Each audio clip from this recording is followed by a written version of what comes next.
Om Sri Sai Ram, Om Sri Sai Nadaya Namaha, Om Sri Sai Parabrahmane Namaha.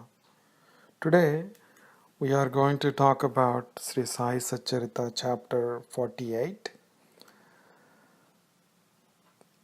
In this chapter, in the introduction, Ahmed Pant talks about what are the characteristics of a Sadguru and how Sadguru treats his devotees, his disciples, and the main storyline here is Sapatnekar's belief in Baba and how he got grace from Baba.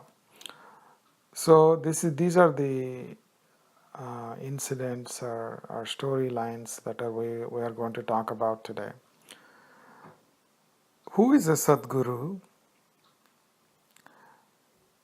Our scriptures say that whoever can give lectures on Brahman eloquently without any experience, self-experience, should not be called as Sadguru.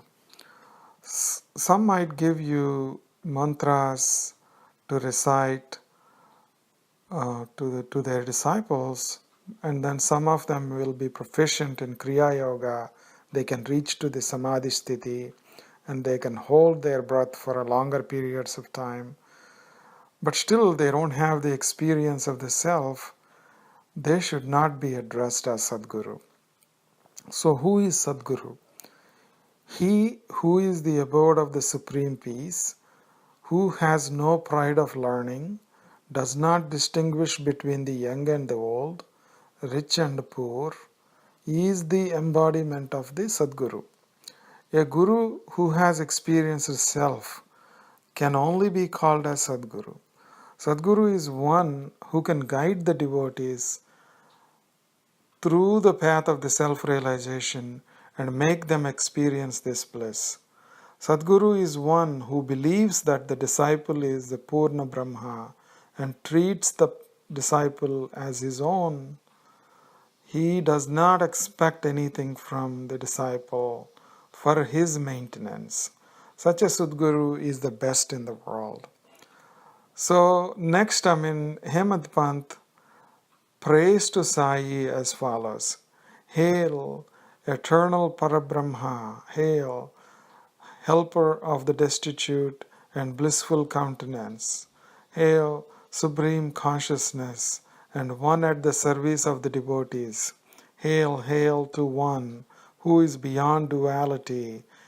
Hail to one who is beyond attributes and with attributes, one who witnesses everything and is transcendental, one who is beyond the understanding of all. Hail to the remover of the distress of the worldly existence. Hail to the destroyer of the difficulties of those who seek refuge and have come full of love. Sadguru Raya, you have become invisible merging with the formless, but you act for the welfare of your devotees. Even after leaving the body, those who are devoted to you still have the same experiences as they did when you were in the body, though you are now invisible. So here, what he means is, here, even though Baba's Mahasamadhi took place in 1918, even though he is without flesh, still until today, the devotees experience the similar kind of experiences like he was in flesh. We all need to have faith in Baba. Faith and patience are described as the heart lamps that a devotee must have. We all need to light the wicks soaked in the oil of love, and light of knowledge will appear automatically when we do this. Knowledge without love is formal.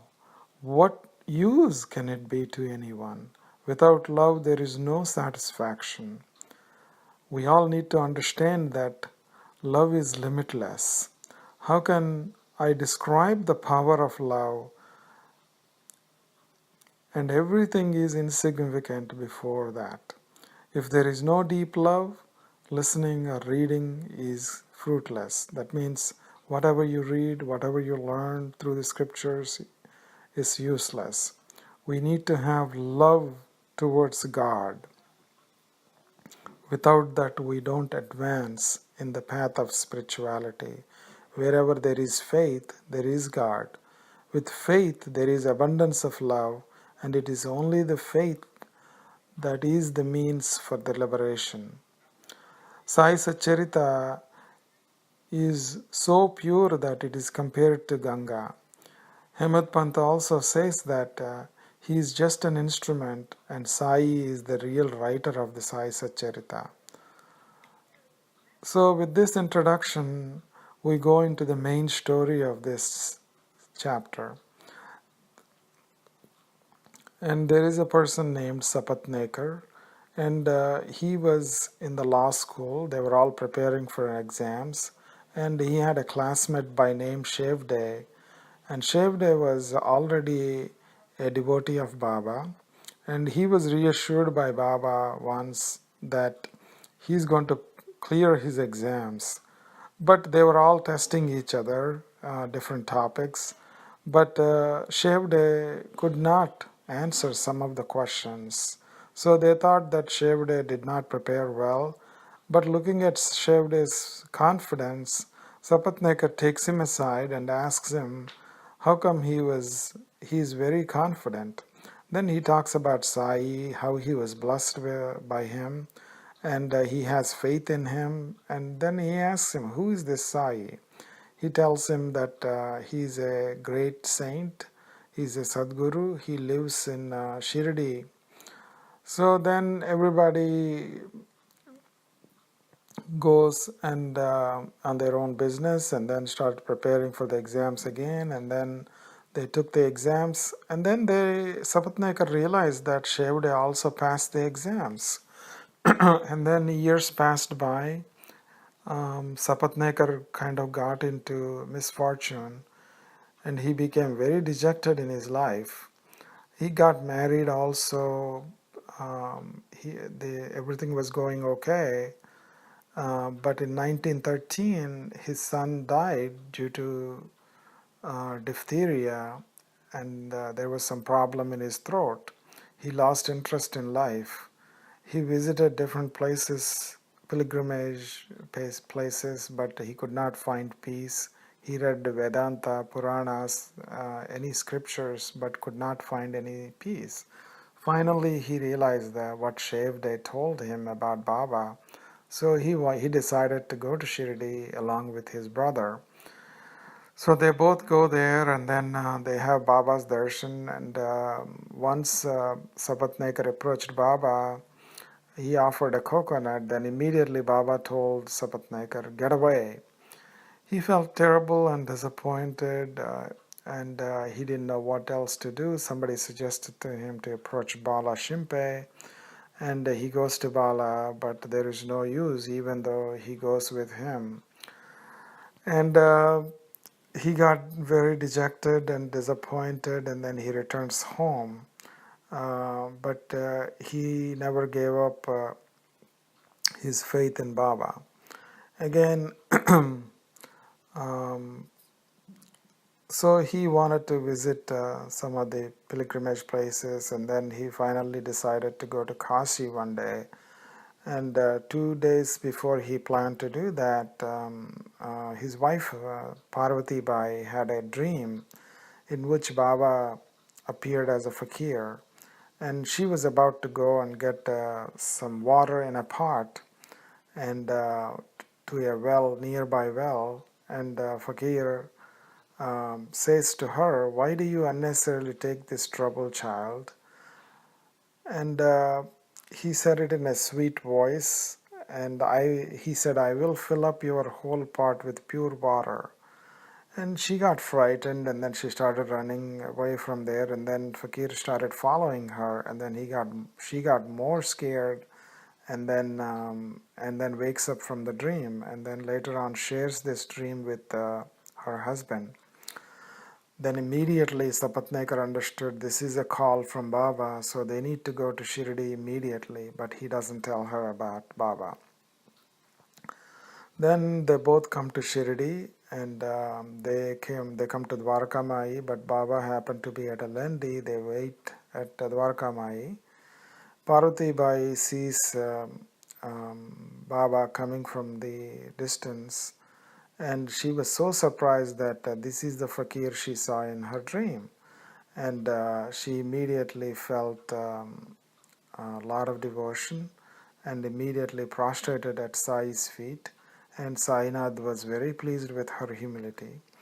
Then Baba started telling a story to another person sitting there, and it happened to be her story, and she was experiencing a lot of pain in her whole body's hands, stomach, and waist. Baba was telling that I tried so many medicines and different kind of treatments, but there was no use. But all of a sudden now I feel better. So like that, I mean, Baba talks about her story, and then she got really surprised that Baba knows about her. Then her faith in Baba increases. So later on, her pains also improved. Her pain also improved while she was in Shirdi. So looking at all this, Sapatnekar also wanted to greet Baba, and he goes there, and then Baba immediately says that, get away. He got really disappointed and dejected, and thinking that his past sins probably not letting Baba bless him. But he didn't want to give up. He wanted to find Baba alone, and he wanted to hold on to Baba's feet. So immediately he takes this decision that his determination bore fruit. And he fell at Baba's feet one day, nobody is around, and he placed his head on the Baba's feet. Baba rested his hand on his head. Then Sapatnekar began serving Baba by pressing his feet. And a shepherd woman comes there. As soon as she comes there, Baba started telling story of Sapatnekar, how his son died and all that. And then he also says that this guy thinks that I killed his son. Look, I am going to give his wife sons, so he doesn't have to worry about this anymore.